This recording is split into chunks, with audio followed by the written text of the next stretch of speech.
Hello, microphilosophical community.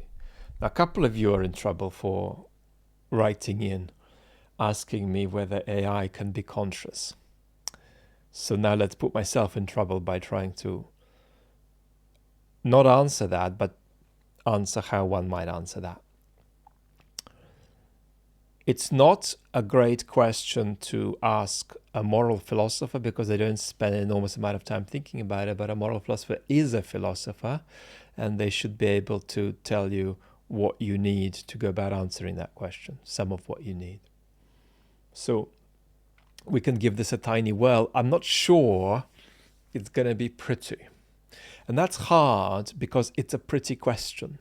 And there's another pretty question that everybody's interested in our culture, and that's, do we have free will? It's a question that has a very big life in pop culture and is also very driven by the scientific nature of our culture, the idea that we want to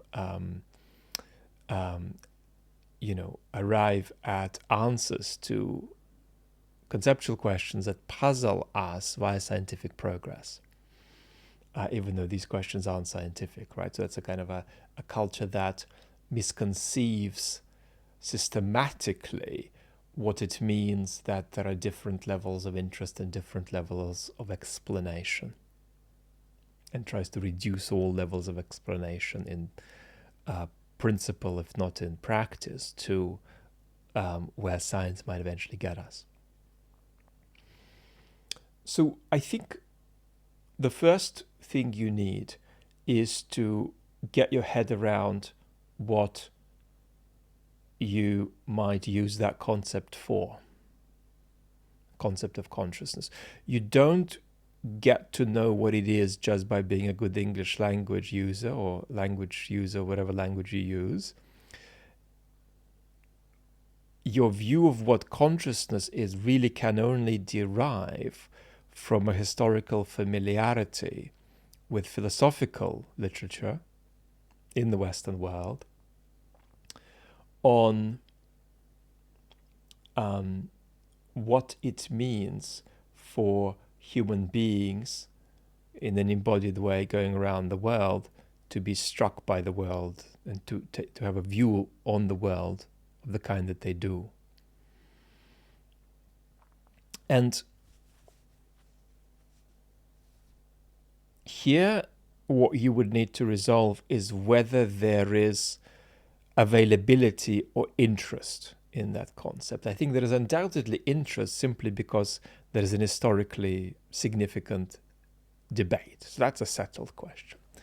Whether that concept is an available concept is a different question. By available, I just mean whether you can put it to a conceptual use that is non-trivial. Now, my answer to that question is no. I don't have an interest in that concept. I'm not persuaded that it is available in that sense. But to figure this out, you would need to first of all say, what is left once we abandon the Cartesian picture of subjectivity we can't keep? That's to say, a picture of it as being somehow specially and magically inner, and such that our view of it is prior to our view of anything else. And you would need to answer the question of what you take, if anything, the problem of consciousness to be. Now, one way of thinking about that problem is that there are certain ways in which things strike us and we view things that are not in principle accessible to science.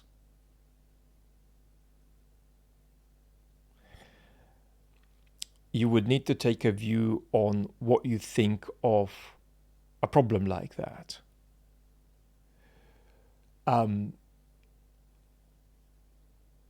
My advice is to be very skeptical about that problem.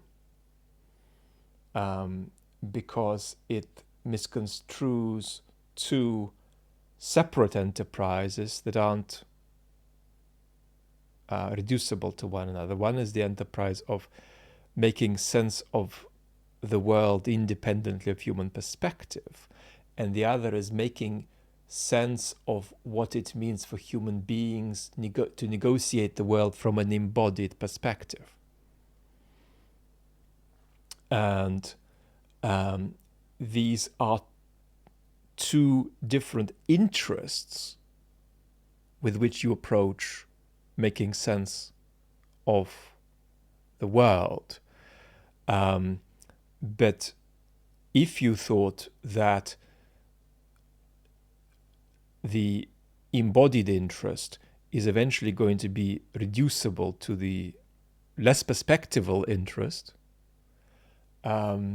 you would just be guilty of a kind of bizarre prejudice that the most general explanation you can have for something is the best explanation for something. But in that case, you really wouldn't be able to explain why Mozart is a great composer, or why Susan loves Barry, or what experience you have when you smell the accumulated smells of petrol and other things at a train station. So the first question, therefore, you need to begin figuring out for yourself is what you think that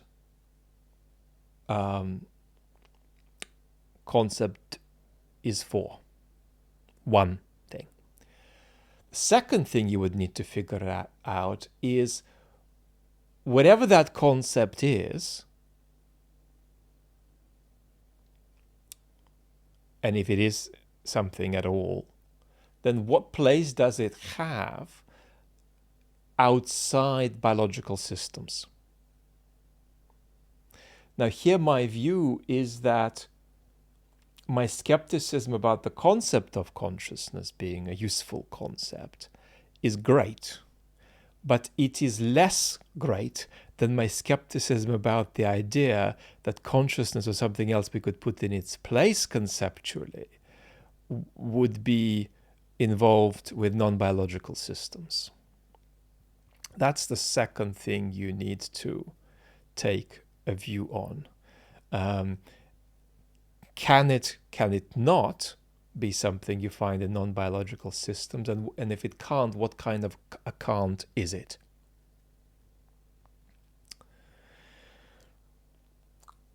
And as I say, I'm more open to the idea of a constructive use of the concept of consciousness than I am, even though I'm skeptical of it, than I am of the idea that there is some meaningful way of speaking about consciousness having a place in non-biological systems. So that's the second question you'd need to address. The third question you would need to address is probably sociological. Although that depends on what view you take of the first two questions. But the sociological question is really about what role scientism, right, the prejudice that explanations of the most general uptake are superior to more embodied perspectival explanations, and what role consumerism, right, the algorithmically mediated fun of taking a view on an issue like consciousness or free will, what place they have in the shape of the debate as it currently is. I mean, for example, there are a lot of scientists talking about the concept of consciousness on the internet. Quite what expertise they have on it is entirely unclear. Why is that happening? Right? Why are there scientists talking about that concept? And why is it such an attractive debate to participate in for everybody? Or there'll be sociological answers to that. So you have to do a bit of sociology to figure out the shape of the discourse here. Then you have to start with these two questions. What on earth might your view of consciousness be, and whether that's a place in which anything should be put? And second, if there were something to be put in that place, what place could that possibly have in non-biological systems, or would it just be confined to biological systems, and especially biological systems that are going about the world in a particular way that human beings are? So that would be the skeletal map I think you might want to start with. Lots of love.